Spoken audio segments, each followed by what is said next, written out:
Halo guys, kenalin nama saya Hizkia Sitepu dengan NIM 01021182025002 dari jurusan Ekonomi Pembangunan Universitas Sriwijaya. Saya membuat video ini untuk memenuhi ujian akhir semester mata kuliah Kebijakan Ekonomi Regional.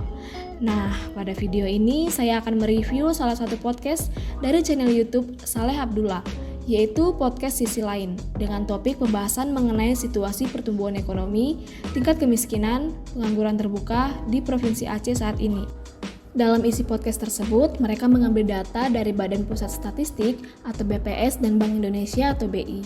Di sana terlihat bahwa pertumbuhan ekonomi Aceh sangat memprihatinkan, di mana pada saat ini posisi Aceh secara nasional berada pada peringkat paling bawah, yaitu sebesar 2,13%, bahkan di bawah NTT, yang dimana kita ketahui NTT ini merupakan daerah yang dekat dengan perbatasan Timur Leste dan sumber daya ekonomi serta alamnya sebagian besar berasal dari kopi dan perikanan, serta beberapa produksi pertanian lainnya. Dalam podcast tersebut, mereka menyimpulkan dua hal. Pertama, hal tersebut terjadi karena adanya kesalahan pengelolaan atau Aceh salah urus saat gubernur definitif selesai masa jabatan di bulan Juli dan disambung dengan PJ gubernur. Ya, jadi artinya secara legitimasinya dipersoalkan atau disebut legal standing ini merupakan masalah yang besar. Yang kedua, kebijakan PJ tidak strategis sama sekali terhadap urusan-urusan ekonomi. Mereka hanya menerima pesanan pusat, yang dimana pada waktu itu ditugaskan untuk mengendalikan inflasi. Tetapi, ternyata inflasi Aceh bukan dikendalikan, malah sangat memprihatinkan. Inflasi Aceh sangat rendah, yaitu sekitar 0,7%, yang sedikit lebih tinggi inflasi di Lok Sumawe, yaitu 0,90%, berdasarkan indeks harga konsumennya. Hal tersebut terjadi bukan karena tidak adanya sektor industri. Diketahui bahwa di Aceh memiliki sektor basic seperti manufaktur dan jasa, yang seharusnya mendapatkan perhatian lebih untuk memperoleh peningkatan pada produktivitas. Jadi belanja modal harus lebih diutamakan kepada sektor basic dan sektor real. Seperti yang diketahui juga, belanja modal Aceh hanya 20 miliar dan tidak sampai 0,5% dari APBA atau anggaran pendapatan belanja Aceh. Jadi, APBA yang sekitar 16 triliun itu belum mampu untuk menjadi stimulus dalam menggerakkan roda ekonomi Aceh. Di samping persoalan tentang salah urus Aceh, ternyata banyak dilakukannya aktivitas yang inefisiensi atau inefektif. Seperti diketahui tadi, bahwa yang menggerakkan ekonomi itu adalah sektor real dan sektor basic di Aceh. Tetapi, belanjanya malah lebih banyak untuk belanja pegawai di setiap bulannya. Dan juga para pegawai itu beranggapan bahwa jika mereka tidak bekerja, maka mereka tidak akan dipecat, sehingga gajinya akan tetap jalan setiap bulannya.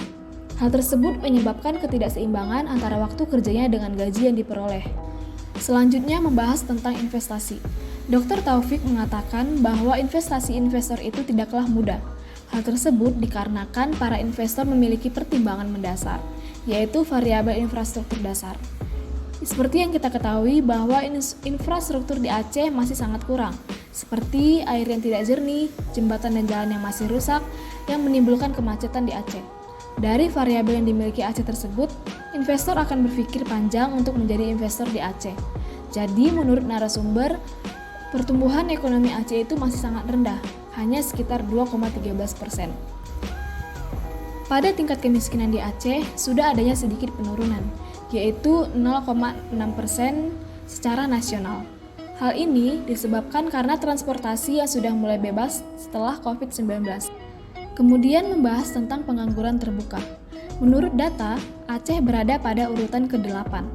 Pengangguran terbuka ini berarti penduduk usia kerja yang sudah seharusnya bekerja, tetapi mereka memilih tidak bekerja.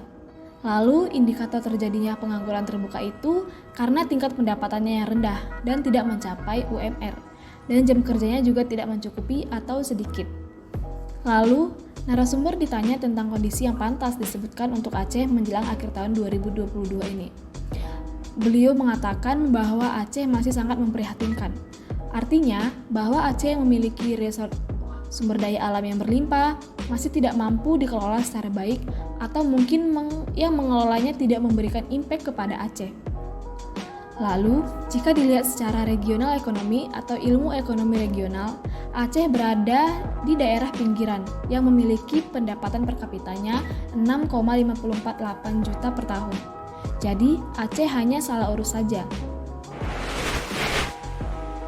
Nah, sekian review dari saya mengenai podcast tentang situasi pertumbuhan ekonomi, tingkat kemiskinan, dan pengangguran terbuka di Provinsi Aceh saat ini.